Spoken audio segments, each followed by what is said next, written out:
Hey, this is Gavin from Bush, and you are on Blunt.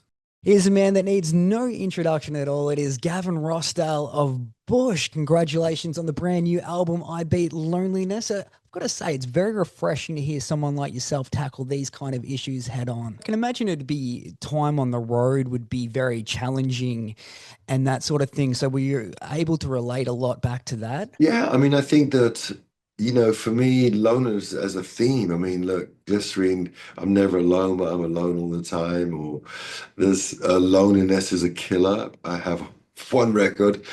It's an incredible part of life. You can feel lonely within a large group of people, specifically, you can feel lonely with a large group. People have a lot of trauma Yeah. and everyone does their best. And it's a miracle that any of us get together. I'm not like a doom and gloom person at all, but I do like the kind of accepting the truth of life and the accepting the vulnerabilities of life. Because if I say it, people read it, feel it, and then they feel seen and people connect with it. And it just elevates society in a weird way. It sounds too flash or highfalutin, like I'm going to affect that. I wanted to make something that people could relate to, as opposed to make something that was aspirational. I love the idea of giving people something valuable that kind of makes them feel seen. I think that if you're sort of open and vulnerable, you invite people connecting with you. So much of life we see of these lives that are sort of out of reach for most people. And we all look at it thinking our life isn't quite as good. We have sort of like Yeah. a kind of insecurity about things because life is so fast. And if you fall off the grid or it's just so relentless. And the pace of life is a lot. It's hard for young people to get going. It's hard for old people to feel loved or relevant. Everybody's in this sort of looking over their shoulder mode. AI is taking over. Technology is dominating everything. What would you do if you were thinking about what to do with your life? You're 19, 20, 21, 24, 25. It's a minefield. And so people are just feeling very sensitized, I feel like. And this mental health coming to the fore is long overdue. People have always struggled, but struggled in too much in silence. I mean, I'd let in the cables sleep in 1999. It's like silence is not the way and how to connect with people. Yeah. But life is a constant evolution. And we're all learning how to be better. And so I wanted to do a record that showed my evolution as a person. For sure. You've 100% hit the nail on the head with that one. And it's great that people will have this one to be able to relate through and help get through if they're in, similar situations. But Gavin, I've got to say, the song Scars and the lyrics, Angels Written on Your Body, I just think that was amazing there. How did that come about? Thank you. I don't know how any of these come about. I just put myself in these situations where I'm in a studio and I create environments that I find inspiring. And Yeah. then literally when I'm in them, I just in this process, this making of this record, there's 9 songs that I did on my own, so there's no one there. And I just asked myself what I was thinking and confronted myself, quite aggressively so that the truth would come out, Yeah. no artifice. And then when I would write with Eric on the 3 songs I wrote with Eric, I just wrote quickly because I'm in the studio with him and he's sort of humming a bit of doing top lines. It's like I just want to write the song and be done with it. And so there I write really quick. So there I'm confronted in a different way of like, fuck, I've got to get my ideas out. I'm like, it's like I've only got so many hours in the studio, so I sort of get under pressure. But I'm quite focused in the studio. So, but at home I have the luxury of making the music and then looping it, and going downstairs, getting a beer, let it play Yeah. through the house. Just me and the dog. And it's fucking loud as fuck. And I'm just like waiting for something to happen. Then when the lightning strikes is because I'm sat in the room in that environment. And I have inspiring kind of different things I may have written that I've made notes of. But generally it's just sitting in that room and just like, what is it? What are you thinking? And so scars, angels written on your body, it's like I go, thank you. I Yeah. write it down, you know. Actually, it's that. It's just an incredible thing, and I've done it for a long time now, writing songs, and it's to me it's magic, and I'm so thrilled still when I write a song. I literally, it's the greatest thing. Makes me, apart from my kids, my dog, and my girlfriend, uh, it's the happiest that makes me. You know, to write a song, I feel the most like I did what I said I was going to do. Like I'm not a fraud. Like I'm not like fucking fronting. Because I've fronted loads of things in my life, you know, kind of bullshit certain things and this and that. But as I'm a songwriter, and so when I write a song, I feel like yes, it's like I'm an artisan bread maker. Do you know what I mean? I make a wicked loaf of bread and I go, fuck, this is a good day. So if I write a song, it makes me feel really, it makes me feel proud of myself, which being a self-punitive English person is really a stretch. Oh, and as you should be, because like you said, you've been doing it for over 30 years. I believe 16 Stone was one of the first albums I ever heard, and I've been hooked ever since. But you're a jack of many trades, Gavin. You kind of mentioned it there with baking bread. Like you're a cook as well, yeah? Yeah, I mean, I'm not, I mean, I'm a home cook. I have a really weird affinity with making really good tasting food. I don't know what it is. Do you know what I mean? It's like I play tennis. I'm obsessed with tennis. Yes. And my forehand just pisses me off, and I'm just not. I'm always trying to find it. My backhand's sweet. So it's not like everything goes right for me.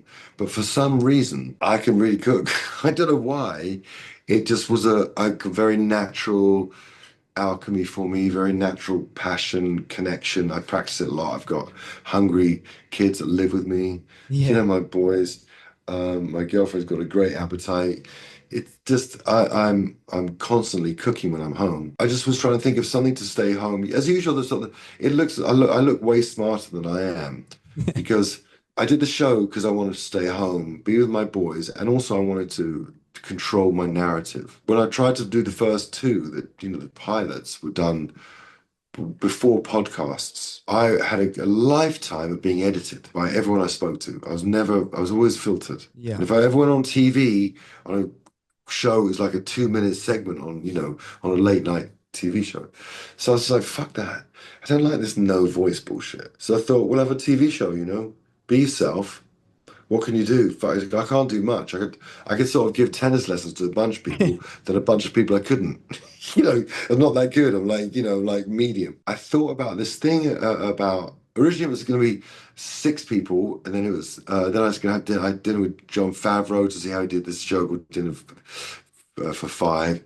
Anyway, I was like, fuck five fucking people. Everyone's so stiff, and those Yeah. TV shows around they have dinners, stiff as fucking boards. All of them, I watch them all. Yeah. And whenever they make food for other people, try and chat. Is the guy cooking is chatting, and everyone's like, it's super stiff, awkward, it's bullshit. It's not real. It's not real. And plus, it's too bourgeois talking about the fucking food. Who gives a fuck? Like, who gives a fuck? It's much more interesting to have a dinner with someone, have a great laugh, have a good few drinks if that's what you like. I did a couple of non-alcoholic evenings. I did cocktails, mocktails, but it's nothing better than having a really good few, bash a few drinks, make someone some food, and then talk to them. And so the food is really secondary. It's like the subplot. It's about so what does it say about but it turned into in tandem with the album, showing people everyone else's journey and that it's not that easy. And therefore, again, full circle, like showing people that something they can relate to, as opposed to something that's like finished fancy product, like cooking on the Riviera. And it's just nonsense. It's like these are these interesting people's journeys so that Yeah. people watching get inspired, they feel connected, and they don't feel hopeless because they just feel like you know, it's hard for everybody, and it should. I wanted to give people inspiration to go and chase life. Yeah, that is amazing right there. And I haven't actually seen this series, just a trailer at this stage. It's not Mhm. here yet. But just by looking at it, it looks like you make some amazing meals and some amazing guests and conversations and that sort of thing. It made me wonder, Gavin, do you think this is something that you could have done if you didn't pursue like the music career, like be a chef or something like that? Oh yeah, definitely, definitely. I could have worked in a kitchen. I mean, you know, for me, the cook is different to a chef. You know, like chef, Yep. I have a lot of respect for chefs. So I'm so far from a chef, but I'm just a really mad home cook. But could I work in a restaurant and cope with? Yeah, yeah, of course. Cooking is a beautiful thing, but it's a process. It's not the most complicated thing in the world. And once you've learned a recipe, for example, you work. I think that there's a lot of similarity between cooks, chefs, and musicians, and that's the having to be consistent every night. Yeah. A restaurant lives and dies by the night service, and you have like one, two, three bad services, your restaurant's going to start to explode or implode. Similarly with music, I cannot give a bad performance. I have to give like the most incredible meal to every single person that comes to see me at any time, every show. You just have to, because otherwise you die. Yeah, because they're not going to come back. Otherwise you And die. yeah. That's how I've stayed alive for 34 years. I've never been in the UFC of life like I am and not really fought. I'm tough. So things don't go my way. I keep at them. This cooking show took a long time to get made. It took a lot of no's. 6 years of no. Yeah, there you I go. wanted to have a company called 6 Years of No. I think this is so great because it's good for people to know that. It's good to know people that life is not instant. My own kids are guilty of it. I've sort of failed them by the virtue of them possibly thinking that life should go quicker. You order in a restaurant. Where's the pizza, Dad? Yeah. Well, you just ask them, and you see everyone else in this restaurant. They're also got to be, yes, but kids and people just find it hard to process patience and the time it takes to do things. So when they don't get things, there's a danger that people can give up long before they should. Yeah, no, very well said right there. And I'll just switch things up real quickly here, Gavin. I was going to talk to you a little bit about 16 Stone. Like that very much holds its own to its day. I remember it popping up in movies like Fear and whatnot back in the day.